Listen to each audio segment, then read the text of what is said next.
in the court, not in the woods, Tarzan. I'm a victim of circumstance. Who are you hitting?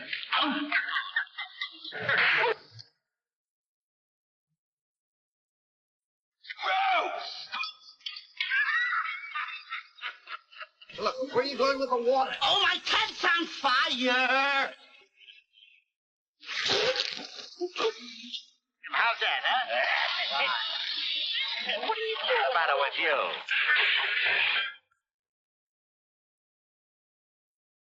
I was for onesies. Well, here's Tuesday. Yeah. Oh.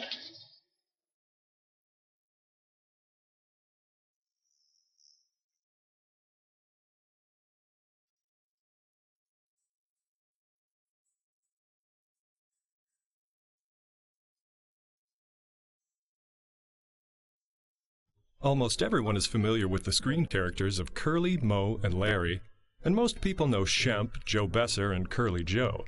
These 6 men form the world's most loved comedy team, the Three Stooges. But Moe wasn't always the leader of the group. In fact, when they first started, the boys were almost interchangeable. The development of their screen characters was a slow process of evolution that took many years of refinement. Do that again. Do that again. It took. He's wrong. So this is the way, isn't it? In the beginning, the Stooges worked for a brilliant vaudeville comedian who essentially created the concept of Stooges. Ted Healy was born Charles Ernest Lee Nash on October 1st, 1896 in Kaufman, Texas. He moved to New York with his parents and grew up planning to pursue a career in business, but was bitten by the showbiz bug early on. He changed his name to Ted Healy and eventually found his niche on Broadway, where he was performing with his first wife, Betty Braun. During the winter of 1922, they were appearing at the Prospect Theater in Brooklyn, where Ted had a visit from a boyhood pal. It was this chance meeting that would forever alter the course of Ted's life and the history of film comedy.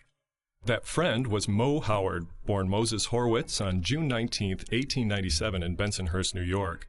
The Horwitz family was a large one like many families of the time, and Jenny and Solomon had 4 boys, Jack, Irving, Sam, who became Shemp, and Moe, who was the youngest, although that changed 6 years later with the birth of Jerome, whom you might know as Curly. Moe was always fascinated by the theater, and as a young boy, he spent most of his time at the local playhouses. He would watch the same show several times and concentrate on just one performer, a practice which served him well when he entered show business himself. I was in many films from 1908 to 1911. I must have been in 40 or 50 films. I honed my way into the studio by asking if they wanted me to go for sandwiches. In 1914, Moe ran away from home to get an acting job on a showboat in Jackson, Mississippi. After working there for 2 seasons, Moe returned home, and several months later, he and his older brother Shemp started a new act called Howard and Howard. They worked the vaudeville circuits, achieving moderate success until the winter of 1922, when Moe discovered that his old friend Ted Healy was headlining at the Prospect Theater. According to Moe, this meeting was essentially the birth of the Stooges. Well, there's controversy as to who were the first Stooges. I think everybody sort of agrees that Ted Healy was the #1 Stooge, and he was a big vaudeville burlesque-type comedian who was very popular in his day, and he was boyhood friends with Shemp and Moe Howard growing up in the same neighborhood. If you listen to Moe and his family, they sort of think Moe was the first Stooge. If you listen to Shemp and his people, he was the first Stooge. What it seems like in the early years, there were various Stooges floating in and out of the act. As one got married and had children, he left for a little while. Another person would come by and replace him. But basically, it was Ted, Moe, and Shemp, some combination. They picked up Larry after seeing him at a show in Chicago. Enter Louis Feinberg, better known as Larry Fine. Larry was born on October the 5th, 1902. He was born in Philadelphia, and the address was 606 South 3rd Street. At that time, my father had a jewelry store at that address, and my parents lived in an apartment above the store. Larry was the first of 4 children. He was followed by Morris, Philip, who died of influenza in 1919, and the last, his sister Lila. The jewelers use acid to test gold, and so my father had a bottle with acid in it. I don't remember what kind of acid it was. But Larry, as a little boy, was curious like other little boys, and he put his hand up and he pulled this acid down, and it burned right over here on his arm. He had this very bad acid burn, and he could not use his left hand. He was left-handed. So the doctors suggested learning to play the violin actually as an exercise to practice using the hand. So they didn't know what else to get a youngster of his age to do to use the hand. And that's how he began playing the violin. Music would influence the rest of Larry's life. He was always an outgoing child. He was always an outgoing person as he grew up. He was active in school, but more in the sense that he was a musician. Larry was studying to be a concert violinist. He played the violin in the school orchestra even when he was in elementary school, and he was an excellent violinist. So most of his early years were spent studying the violin. But he had a need to be funny. This was within, it was born in him, I guess you'd say.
A tarantula! Get away from me!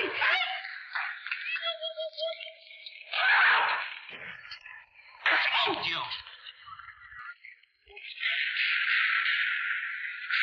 I killed it! Oh! A field mouse! Stand back, it's liable to bite you. Tarantula. Shot 5 holes in a divot. Get out of here. Go on. Larry also loved sports. He tried boxing under the name Kid Roth, but his parents disapproved and he quickly returned to the theater. He worked in dozens of small shows and eventually teamed with his sweetheart Mabel Haney and her sister Loretta for a singing and dancing act which they called the Haney Sisters in Fine. But in 1925, Larry was working as an MC at Fred Mann's Rainbow Gardens in Chicago when he received a once-in-a-lifetime offer. Ted Healy was working in Chicago with Shemp and Moe Howard, who were his Stooges. I don't recall which one of them, I think it was Shemp, who went to see the show. And he came back and told Ted, I saw someone that I think would fit into our act very well. So Healy said, would you like to be one of the Stooges, make 3 out of the 2, you know? And he said, yes, I'd love that. He says, okay, I'll give you $90 a week.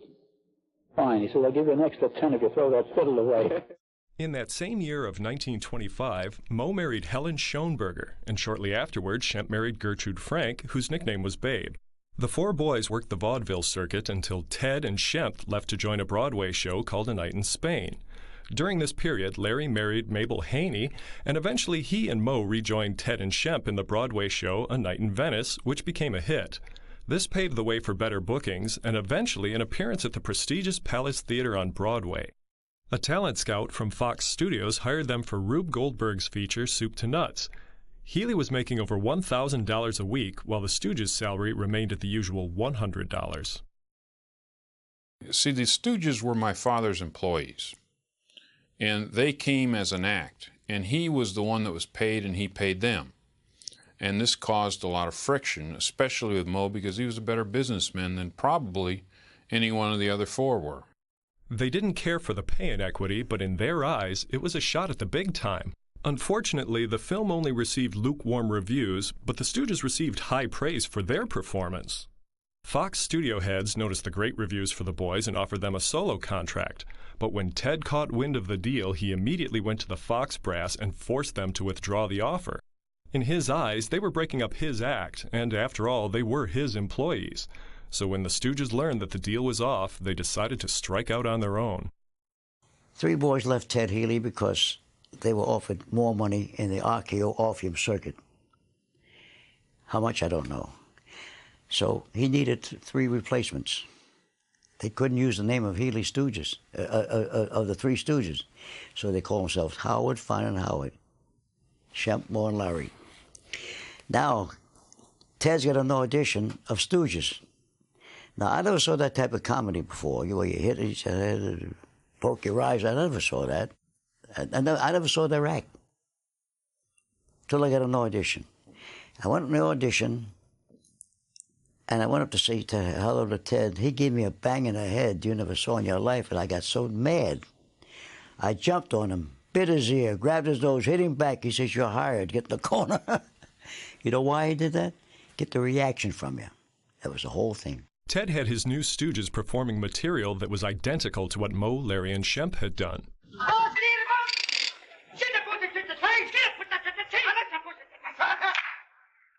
What are you, wise guy? Come on. What are you gonna do?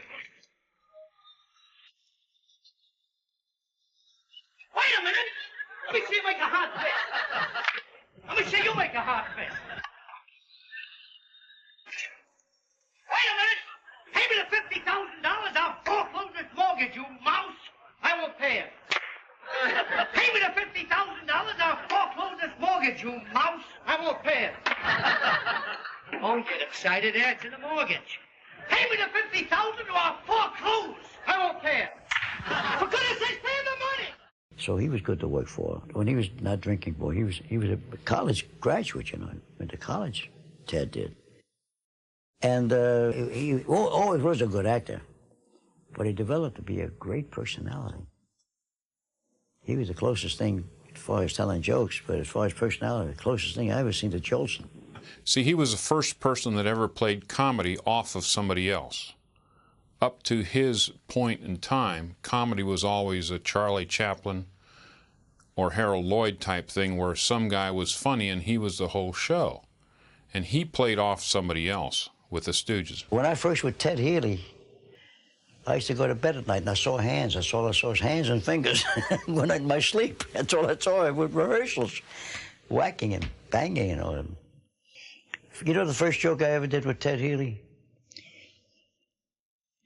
He said, "What time is it?" I said, 1 o'clock. He went, "Bung." I said, "I'm glad it ain't 12. You know, that was the first joke I did. Ted was touring with his new Stooges, but Howard, Fine, and Howard were creating comedy of their own. Supposedly, Shemp came up with the eye poke during a card game in which Larry beat him or something, and he was mad, and he just hauled off and poked him right in the eye, and Moe thought it was so funny that he fell out of his chair laughing and said, "That's going to stay in the act," and that was probably one of the few things that the Stooges actually invented themselves. All the other things, the pie fights and the slapping and all that had been done for many years before. Even though Ted had his new Stooges, the chemistry just wasn't the same, and he continued to press the original Stooges into returning. I think the reason he hired us when the 3 Stooges, it was for revenge for the 3 guys to see that they can be replaced. Not saying we are as good, which I don't think we were, but that was his mind that he knew we weren't as good. And finally, thank God, we went to Ted and said, "Ted, we like to do our own act." He didn't fire us. And about 2 weeks later, we were rehearsing, we walked down Broadway, and I see Ted with the 3 guys. On a promise to avoid drinking, Ted won the Stooges back, but again, change was waiting in the wings. Shemp decided he wanted to leave the Healy act for good. Apparently his wife did not like Ted Healy, and there's some various stories floating around, some pranks that Healy pulled that Shemp and his wife didn't take too kindly to, and eventually Shemp just went out on his own. He'd had a very successful career on his own, but I don't think he made the kind of money that the Stooges ultimately made at Columbia. In 1932, Shemp got the opportunity to play the character Nobby in Joe Palooka pictures on the coast. And it seemed like a great opportunity for Shemp. And he was reluctant about leaving. He said, well, what are you going to do for a third man? I said, Shemp, don't worry about that. Grab your opportunity and we'll get the kid brother Curley in. And Curley was working with a band called Orville Knapp and his band. He was a comedy guest conductor. And he got a big laugh. So we got in touch with Curley and said, give your man 2 weeks' notice. Come on, you're going to join with us. Of course, Shemp had the long hair, you know. He used to push it back over his ears, and Larry had the wild hair. I had the bangs. And he had brown, wavy hair and a mustache. Waxed-tipped mustache. And he said, well, don't worry about how I wear my hair. I'll be back here in a half hour. And he was. And he wore a cap. When he took the cap off, he was as bald as a cue ball. Looked like a naked eggplant. So Babe was rechristened Curly. It took a while, but when he hit his stride, Curly became the most loved and the best-known Stooge. In 1933, Ted Healy and the boys signed a film contract with Metro-Goldwyn-Mayer. The boys had finally hit the big time.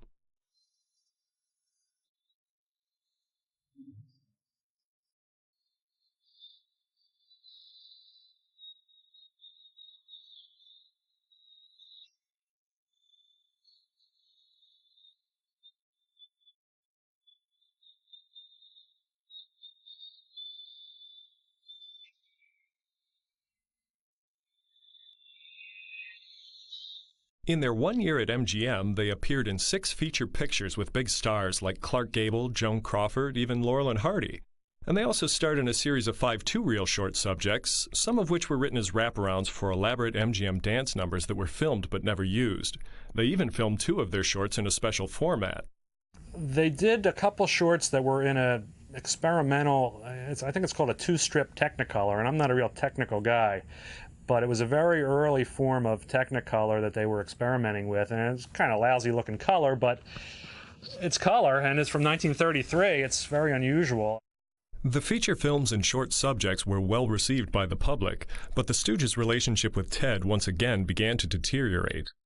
Their complaint was 2 things. 1, that he drank too much, and 2, that he didn't give him enough money. And I think the latter was really the problem. I think primarily because A, of his drinking, and B, because of the inequity in the pay scale. The Stooges were getting a lot of the laughs, but they weren't getting any of the money. And I think they felt that they could be just as good without him and make a lot more money. And they had to deal with a lot of his stuff. He was drunk a lot of the time. And ultimately, they just decided to go on their own. So Ted stayed with MGM, and the boys set out as a trio. It was decided that Moe would handle the business affairs, essentially stepping into the Healy role. Off-screen, he was very much like what he was like on-screen. Not that he was mean and nasty, but he was clearly the leader of the group. He was probably the one who made most of the financial decisions and arranged a lot of the bookings and things like that and decided what was best for the team. It seemed like he was the one who had the biggest say.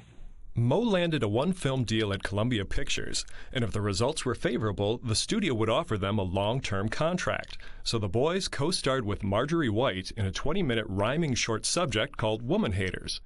As soon as they finished, they began writing a treatment for another comedy called A Symphony of Punches, which they presented to the studio heads, who were so impressed that the boys were given a 7-year contract with yearly options.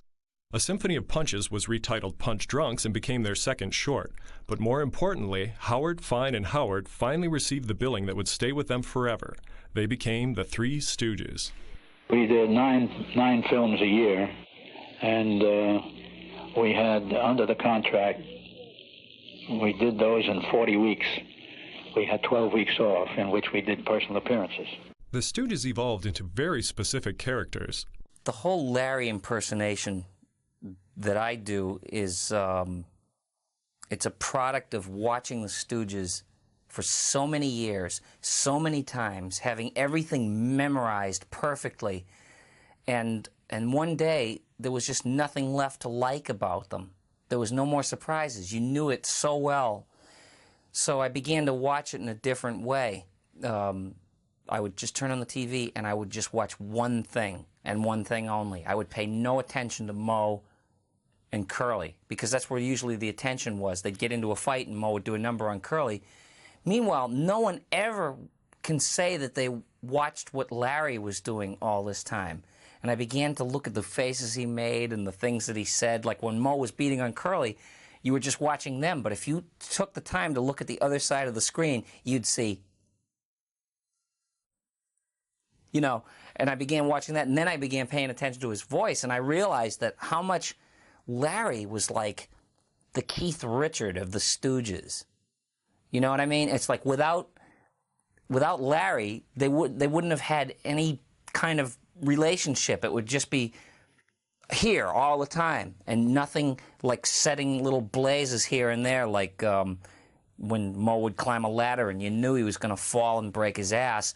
But the one little thing Larry would say before it all happened, and you knew it was going to happen, he'd go, "Be careful, Moe." You know, and it just, to me, that was bedlam. That was like the thing that lit the comic fuse.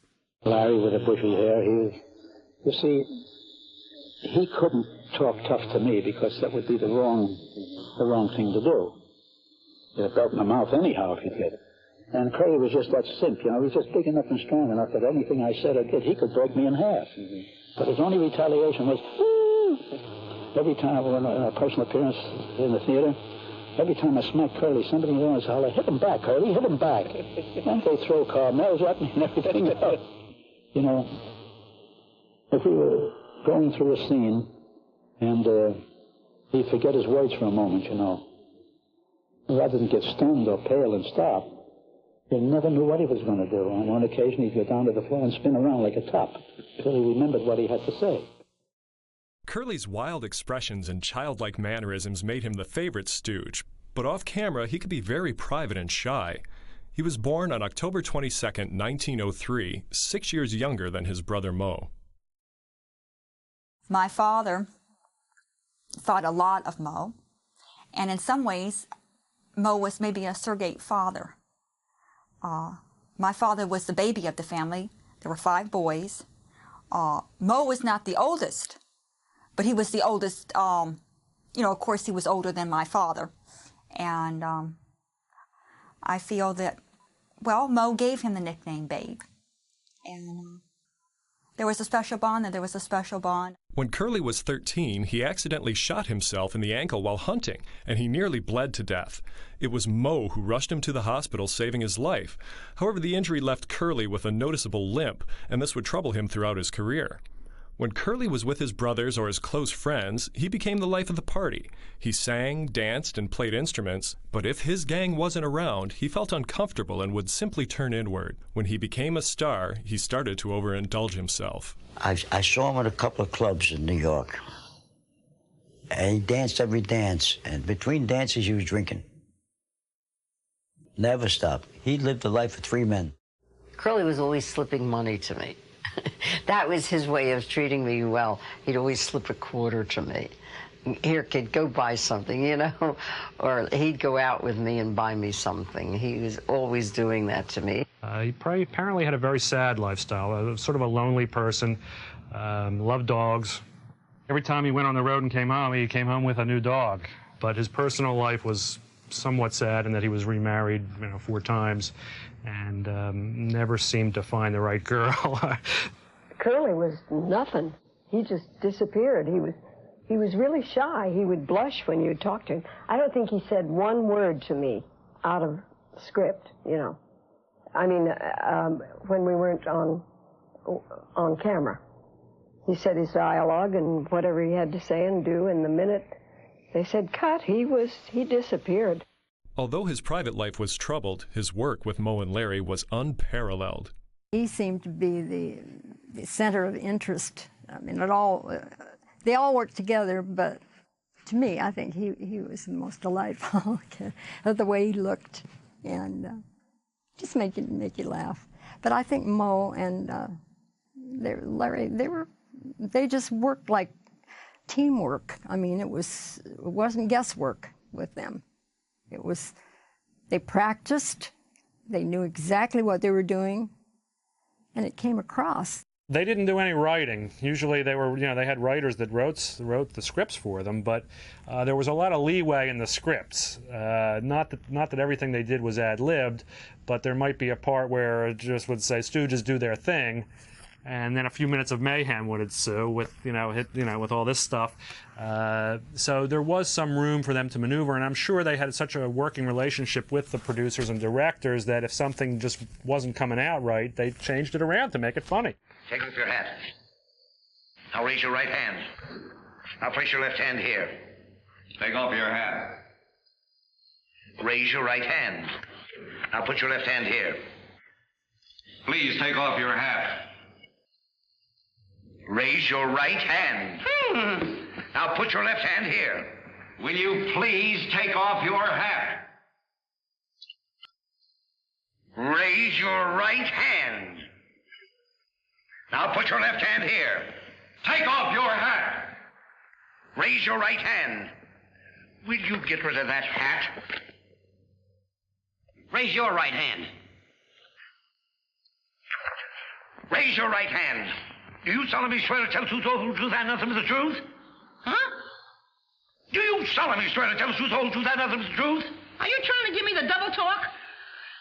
Do you solemnly swear to tell the truth, the whole truth, and nothing but the truth? Why don't you answer him? He's talking pig Latin. I don't know what he's saying. He's asking you if you swear... No, but I know all the words. The Stooges' roughhouse style of comedy often left them open to injury. Moe was supposed to be a paper hanger, I think, at the time. And he was up on the wood, the planks and everything else. And it's supposed to break in a certain way, and he was supposed to fall in a certain way, and it fell the wrong way, and he broke his ribs. It's in, I forget which picture was in, and they cut right there. And he was out for about a week or so, and then they brought it back in again.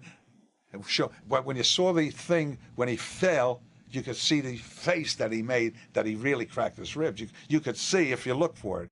According to Lila Budnick, Larry's face was calloused on the one side where Moe slapped him. His left cheek was always raw and calloused because Moe was slapping him with the right hand across his left cheek. His little jaw was like the back of your heel. That's how tough it was. You could hit Larry across the jaw, I don't think he would ever felt it. He was that calloused. From constantly being hit, it was nothing but constantly, day after day being hit. But he was used to it. In December of 1937, Moe, Larry, and Curley were on their way to an appearance in Boston when they received word that their old friend and partner, Ted Healy, had died. There's a lot of controversy over the way he died. He was supposedly involved in a barroom brawl. The circumstances surrounding the brawl and who were the participants in the brawl are still subject of conjecture to this day. But after this brawl, he supposedly went back to his hotel room and was found dead there the next day. And it was only maybe 3-4 days after the birth of his first child. So it was a very sad set of circumstances. Ted is not what they think he is, what they write about. He was a nice man. Only bad thing, he was a Dr. Jekyll, Mr. Hyde. When he drank, he was Mr. Hyde. It's too bad. We lost a great talent when he died at the age of 41. He was, I don't care, he was a genius. One for him would be those Stooges. And he would drag me on the stage, force me to sing on stage, and I was never more than a foot away from him when we were on the road. And, of course, when he died, I was heartbroken because I loved him dearly. They had a stormy relationship, but they were boyhood friends with him, I think there was always a place in their hearts for him. They liked him. They were friends with him. But he just, went a little too far, and, they really had no choice but to leave him. When they found out he passed away, I think they were truly upset, and they were, they were shocked, obviously, number one, but I think they were very upset because although they did have a stormy relationship, they had known him for a long time, and they were friends with him. I've thought about many times the fact that he's the one that started it all, and without him there would have been no Stooges. And the fact that he was celebrating my birth, which caused his death, of course, is highly unusual. It's very strange. Three Stooges comedies often incorporated contemporary events into the plots. During World War II, they were one of the first teams to parody Hitler in their two shorts, You Nasty Spy and I'll Never Heil Again. Curly, Moe, and Larry were Jewish, and these films reflected a political statement as well as a personal one. Well, he was quite upset about it, naturally. I mean, anyone who cared about people was upset. And then you have to remember, we're Jewish. And so the war in Germany and what went on in Germany before the war with Hitler and all was extremely upsetting to all of us. I think when he was younger, when he wasn't one of the Stooges, and he was playing in vaudeville in the little acts in small towns, he was given a hard time in some small towns where they put him in bathrooms to dress, or they wouldn't let him, you know, go outside and dress in the backyard or something, or, you know, get that little Jew out of here. But listen, you hear that today. So it doesn't surprise you. The only difference is that 50 or 60 years ago, you kept your mouth shut. Today, you don't. The Stooge comedies were more popular than ever, but Curly's health was beginning to deteriorate. Curly hadn't been well. None of us realized just what was wrong with him. We know now that he'd had a couple of slight strokes. And Three Little Pirates was sometime after he'd had those strokes, but from time to time, he became almost his old self. And in Three Little Pirates, he was, in my opinion, excellent. He had recovered. We had high hopes that he would be perfectly all right, but as we now know, he wasn't. And in the very next picture, he folded up. He had a stroke that disabled him. The stress of Curly's personal life began to take an obvious toll. He had been married 4 times, drank too much, suffered from high blood pressure, and was rapidly gaining weight. In May of 1946, Curly's hard living caught up with him, and he suffered a paralyzing stroke on the set of Half-Wit's Holiday, and he was forced to retire from the act.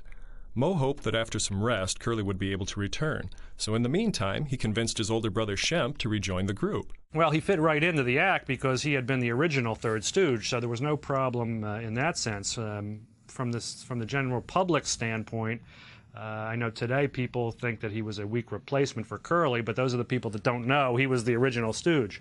I think a lot of people also think Shemp was trying to imitate Curly, and he was really not in any way. He just did his own thing, which was nothing really like what Curly did. And I think the people that really don't know the history of it are the ones that really don't like Shemp all that much. The real fans understand that Shemp was perhaps the leader of the Stooges at the beginning, and when he came back to replace Curly, he fit in perfectly with the boys.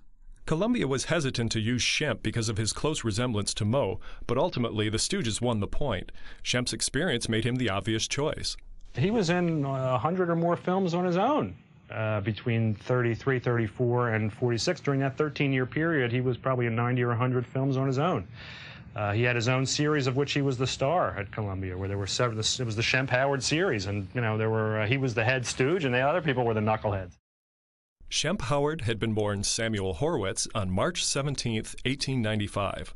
According to Moe, their mother had a very thick accent, and when she called out for her son Sam, it came out sounding like Shem. When his brothers took to calling him Shemp, the name stuck. Shemp was the most darling man I've ever known. He also was kind to me as a child, because you have to remember the original group was Larry, Moe, and Shemp. He knocked me out when he was serious. That's when he was scared to death of his own shadow. Walked down the street, he's always looking back, see if there's anybody following him. And when he'd go in the hotel room, he'd lock the doors and put chairs by it so nobody could get in, lock the windows. Always waking up, see if anybody's there. You know, he's scared. He's that type of guy. That's why he's always walking around that way. He was that way, you know. That was his character. Off camera, he was a warm, loving, laid-back family man, and he preferred to spend his time playing with his son Mort or watching the fights. But on screen, he had a character that was wild and unpredictable.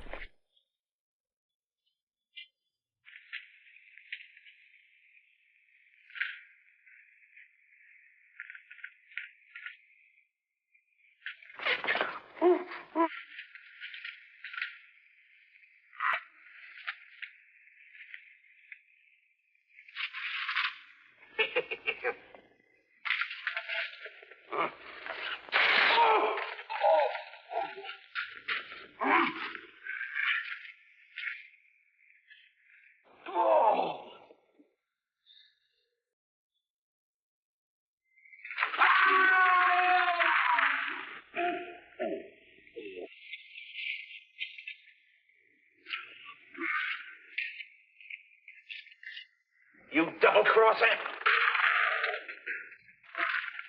Oh! Oh!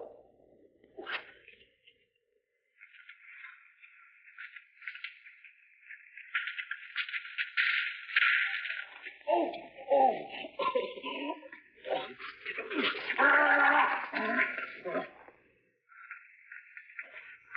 Wise guy, this time I'll close you. Oh. I'm sorry, Mo. Oh, think nothing of it. Oh, gee, thanks. You're welcome. In 1947, Curley was still partially paralyzed but feeling better. He made a small cameo appearance with a full head of hair in the short Hold That Lion. It was the only time that the three Howard brothers appeared on screen together, but according to Larry, Curley was set to make another appearance in the 1949 short Malice in the Palace. The scene was shot, but wasn't used in the final print. His health was still fragile, but during this time, Curley finally found what he was looking for. On July 31st, 1947, he married a beautiful young woman named Valerie Newman. They had a baby girl named Janie, and for the first time in his life, Curley was truly content. They got married in 1947, and he died in 1952. They had a good marriage, and they seemed to have a lot of good times together. Unfortunately, into the marriage that he got, strokes and became sick after I was born. She would want him at home as much as possible. But he wasn't, from my viewpoint or what my mother expressed, at least in parts of the marriage, an invalid or anything like this. He, at this time in his life, enjoyed a family and seemed to have a certain peace and contentment, and he found his niche of being the family man, which is probably what he wasn't at an earlier period in his life. I don't remember stories, but I remember bottom lines and what my father meant to my mother. And to me, what she expressed was that he was deeper than a comedy clown. That not only was he a genius in his own, but he had a lot more depth than a lot of people realize. Then he took his job seriously. He loved an audience, but he worked at making it look effortless. I think he found something he loved, and he felt good about doing it, and he found something that brought him happiness. One of the things that my mother told me was, he told her, I hope Janie in life does what makes her happy, because I have found what makes me happy, and that is the most important thing in the world, to do what makes you happy. I think the worst part is that he didn't live long enough that I could have known him as an adult and asked the questions that I would like to know as an adult about how he felt about different things. But it feels good, and I'm very proud of my heritage. And I think the older you get, the more family means to you. Curley had several more strokes, and on January 18th, 1952, Curley Howard, brother, father, and Stooge died. Although distraught over Curley's passing, Moe, Larry, and Shemp continued to make two-reel comedies. They even found time for live television. Got to get rid of these executives. They're absolutely driving me crazy. I've got to get rid of them.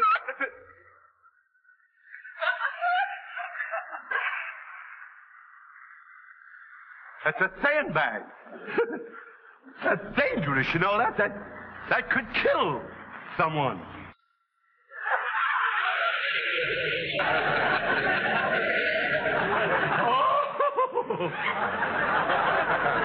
May I be forgiven for the thought which is running right through my... Oh, gentlemen. Yes? I mean, now that you're here from the East and all, would you do something for my audience? Would you sing? We'd love to. You would, eh? Oh, yeah. Well, I sing. I'll take the barrier. No. You gotta take the barrier.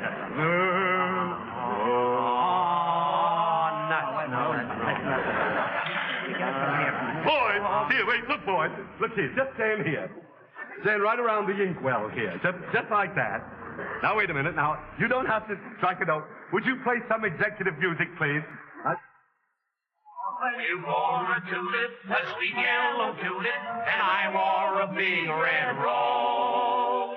when you caress me. Was that heaven bless me? What a blessing. No one knows. You lay like dearie when you call me dearie. Was down where the blue red rose. Your lips were sweeter than tulip when you wore a tulip and I wore a big red rose. I met her in a garden in an old Kentucky town. The moon was shining down. No. Don't dance out of this position, boy. Just sing like that. When you wore a tulip, a sweet yellow, and I wore a rose.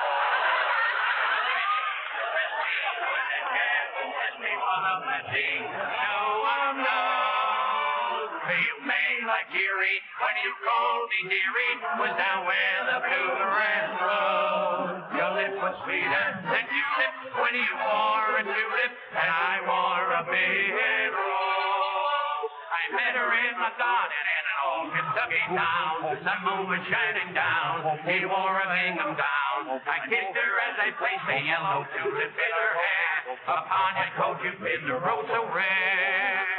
When you wore a tulip, a sweet yellow tulip, and I wore a big red rose. When you caressed me, and heaven sent me one of the days, no one knows. When you called me dearie, was down where the blue grass grows. Your lips were sweeter than tulip when you...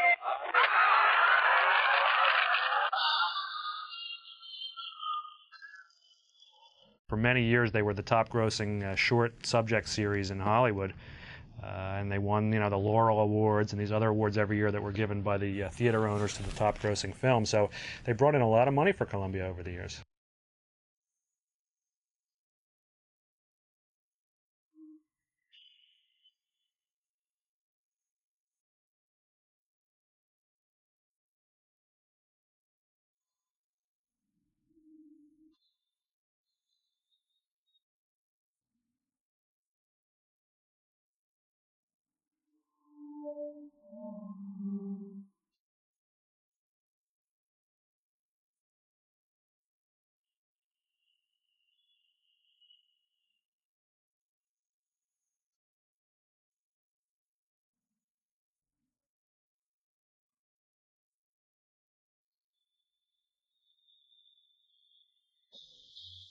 Unfortunately, the major studios were slowly beginning to phase out short subjects. Less time and effort went into the scripts and production, and as a result, the end product was sometimes inferior. Moe was hoping he could get Columbia to put the Stooges into another feature picture, but before anything could be planned, fate struck another crushing blow. On November 23, 1955, Shemp was coming home from an evening at the fights. The other guys in the car started smelling something burning, and Shemp's head had slumped down on his chest, and the cigar was burning his lapel or something. And he looked back, and, he was dead. Shemp had a massive heart attack and died instantly. Moe was grief-stricken. He had lost 2 of his brothers in a 3-year period and seriously considered disbanding the act, but both he and Larry were still under contract to Columbia. They made 4 more shorts with Joe Palma doubling for Shemp. And by shooting him from the rear and having him hunch over because he was a little too tall, they were sort of able to pull it off. But they did what they had to do. Like I said, they were professionals. They were from the Show Must Go On school. And, they went on without missing a beat. Moe thought about continuing the act as the 2 Stooges, but studio heads dismissed the idea. He had to find another third Stooge. Joe Besser was born on August 12, 1907. He was popular in his own right, having worked with stars like Olsen and Johnson and Abbott and Costello. And he even had his own series of films at Columbia. So Moe approached him, and he agreed to be a Stooge. Moe and Larry, they were the best. I enjoyed every minute of it with them. In fact, I'll show you how wonderful they were. I never liked to be hit with anything. And Larry used to say to me, "Don't worry, Joe, I'll take it." Now, that's the kind of guys they were.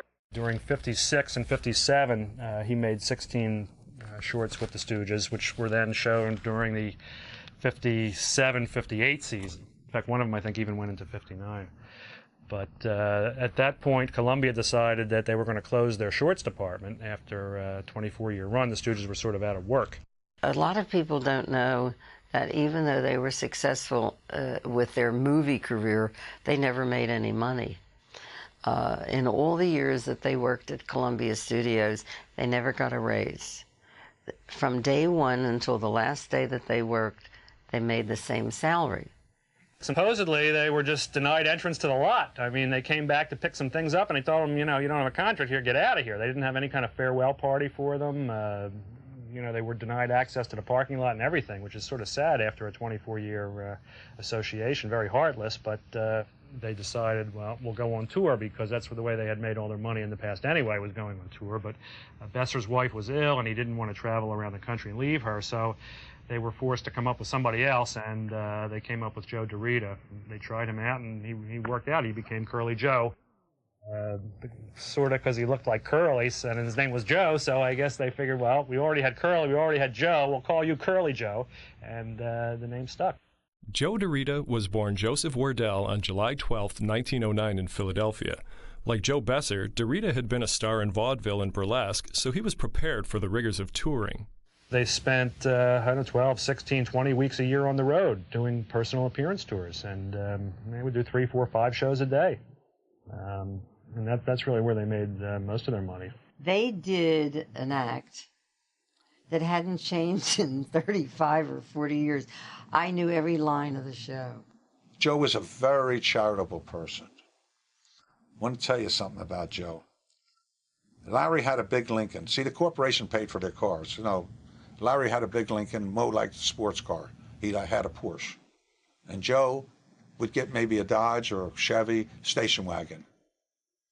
And everybody would wonder why. And I knew why. He told me why. They used to trade in every 2 years, and he would buy the station wagon back. He had a sister in Baltimore, and she was not of any means.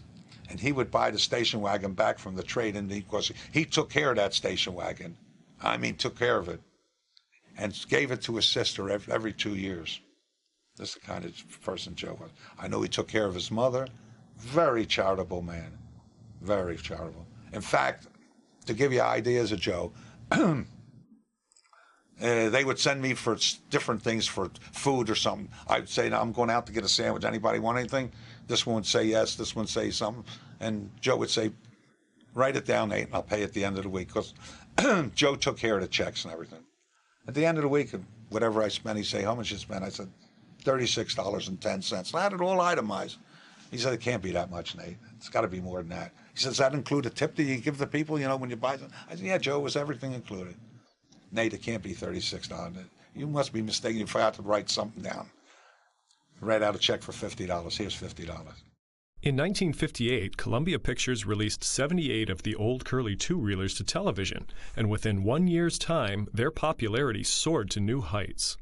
None of them were really aware of it. When they came to Pittsburgh, and their last, you know, the reoccurrence of the popularity after television, they got off the train, because they came by train at that time. I think it was 1959. And they saw all these people at the station. They wondered who the VIP was on the train, not realizing the crowds were for them. They had absolutely no idea of how popular they were. Joe DeRita brought his own comic style to the act. Obviously, he had big shoes to fill, but he was a veteran performer, too. It wasn't like he was just a nobody. He wasn't perhaps as well known as Joe Besser was at the time when Besser came in. Most everything was discussed with Larry and Moe, where they would take something or do something or anything. Not one person made the decision. Then after Joe joined him, Joe was like a junior partner, let's put it that way. And Larry, after a couple of years, said to Moe, this I know, let's make him an even partner. I don't know what the partnership was at that time. Maybe it was 40, 40, and 20. So Moe says, why? We've been for years this way, you know? Why should he get part of the good amount? So Larry says, look, between 20 and 33%, there's not that much difference, Moe. And you're making them feel like he's part of us. Like this, he feels like he's a nothing. He's a drag on it. Let's make him feel. And that's what they did. They made him an even partner. Larry forced it on Moe, because I told you Moe was thrifty. That I didn't say cheap. He was thrifty. Outside of their working relationship, it was not really a close friendship because they spent so much time together in their working relationship that they each went their separate ways with their families. They got together on big occasions, but they each had their own families and they didn't spend that much time at home, so that when they were at home, they wanted to spend as much time as they could with their families. So they did not socialize on a day-to-day basis. Joe DeRita was a very funny guy. Nobody realizes the sense of humor.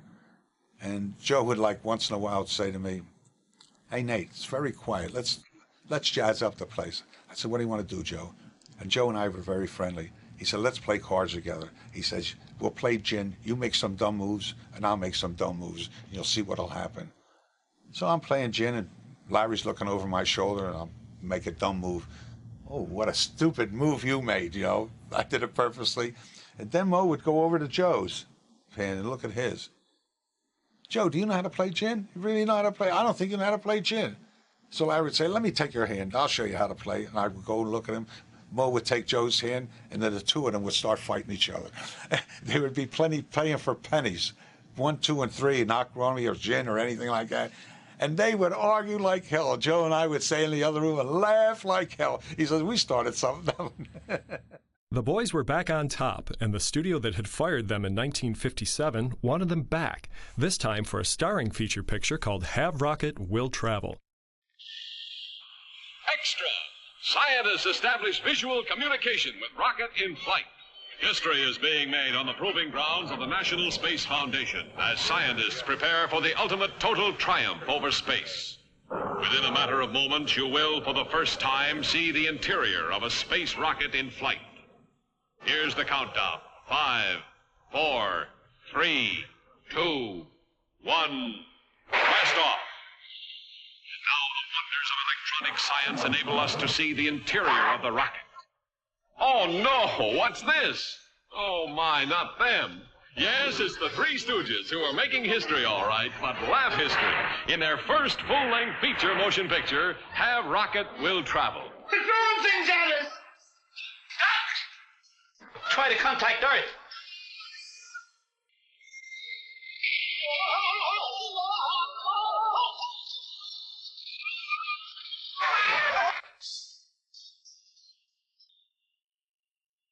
No change in their course, huh?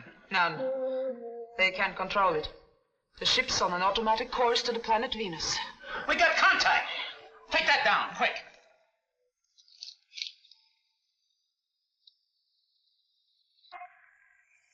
What's it say? Get out of here. Hey, the television's on. You heard about the Sputnik and the Mudnik. Well, here comes the Laughnik, a movie that's a three-stooge riot on a three-stage rocket. We're landing. For the first time, the world's craziest comedians are really out of this world. Or admit it. We did it. Have rocket. We'll travel in space.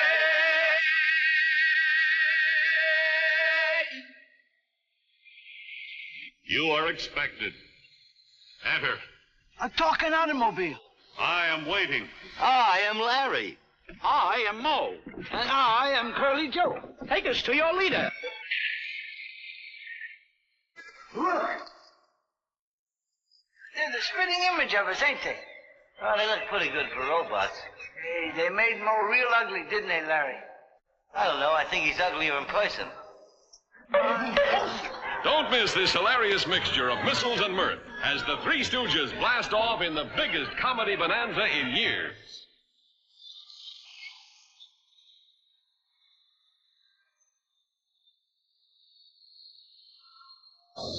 The Stooges did several more features between 1960 and 1969, and their last film for Columbia was The Outlaws Is Coming.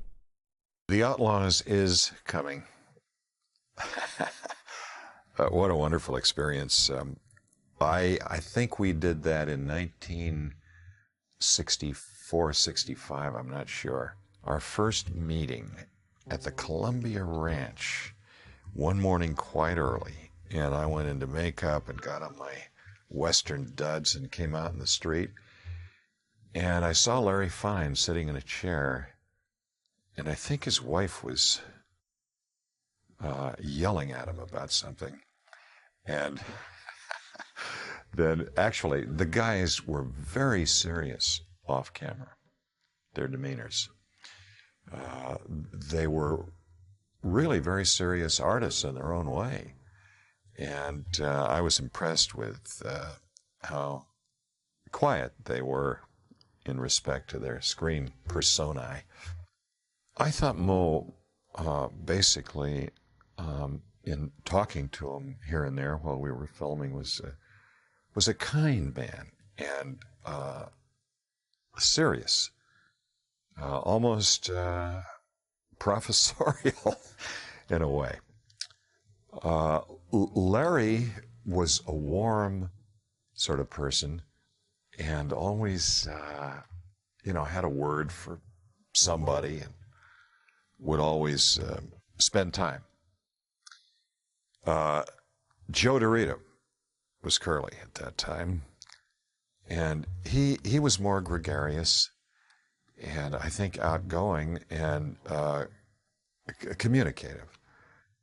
I enjoyed all of them, but I suppose I spent more time talking with Joe because he seemed to want to talk a little more than the others. There were a number of silly, bizarre, wacko things that happened while we were filming The Outlaws Is Coming. As guest villains, we had disc jockeys from all around the country. And Norman Maurer and the Stooges figured that would help promote the movie if they put the disc jockeys in the picture as villains, gave them roles. And so, you can imagine with maybe 20 radio jocks all competing for attention, it was kind of silly and fun. And I think the funniest little incident with the picture that I remember, the main thrust of the plot was that we were trying to save the buffalo. I was the young lawyer from Boston, and I had the same interests, and that's how we got together. But anyway, so we spent the movie trying to save the buffalo. The wrap party at the end of the movie, Moe says, "Okay, everyone's invited to my place in Bel Air for a buffalo barbecue." And that sort of typifies these 3 restless nights. I never really spent much time with him away from the set. People don't do that often in Hollywood. You're doing a series and you spend 18 hours a day with people and you just kind of want to get away from them. I think it's probably more helpful that way. I wanted to go home with the Stooges every night, but they wouldn't let me. In 1969, Moe, Larry, and Curly Joe started work on a self-produced comedy travelogue series called Kook's Tour. During the last few days of filming the pilot, Larry suffered a major stroke which forced him to retire. They were able to patch together a 1-hour version of the pilot, which nothing ever happened with. But that was really the end of the Stooges as we know it. And once he was able to really handle himself, he was able to speak pretty well again, because in the beginning he could not talk. He decided he wanted to go live at the Screen Actors Guild country house. And he applied to go into that. That's in Woodland Hills. It's a magnificent place. And he moved into that, and he lived there for the last 6 years of his life. There were a lot of other people that were in the motion picture home, too, that he got friendly with, and he befriended other people in Hollywood, Ed Asner, the guy from the Mary Tyler Moore Show, and a couple other people, Ted Knight, also from that show. I know that they played shuffleboard together and stuff like that.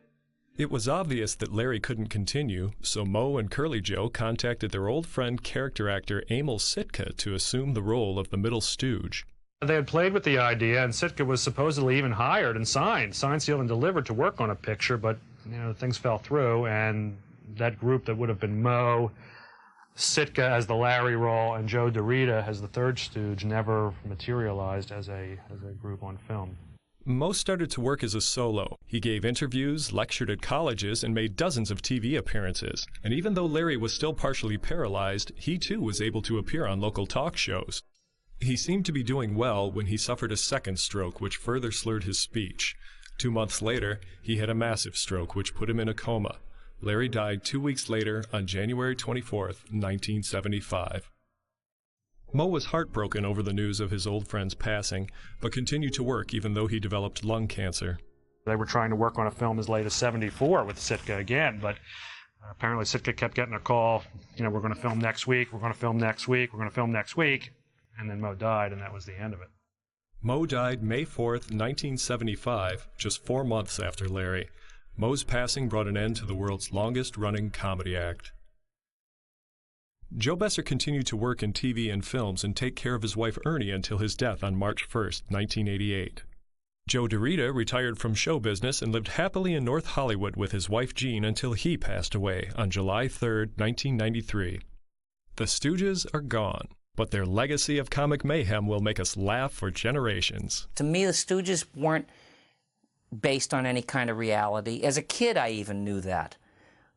I liked seeing people get hit in the head with hammers. Then he smacks him on the head like that. But I've also been able to create original characters based on the Larry voice, like for cartoons like Ren and Stimpy, where Stimpy the cat is, his voice is very much based on Larry Fine, except it's all jazzed up. I think the Stooges will be popular long after we're all gone, because they are poking fun at life. There are some shows that have that effect. Make people laugh and smile and hit each other. I don't know. Slightly! Would you play some executive music, please? You wore a tulip, a sweet yellow tulip, and I wore a big red rose. When you caressed me, 'twas that heaven bless me, what a blessing, no one knows. You lay like dearie, when you called me dearie, 'twas down where the blue red rose. Your lips were sweeter than tulip, when you wore a tulip, and I wore a big red rose. I met her in a garden in an old Kentucky town.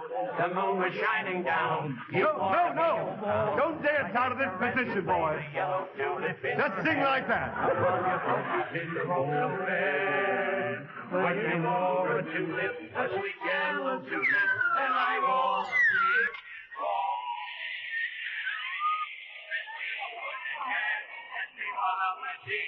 no one knows. You may like dearie when you call me.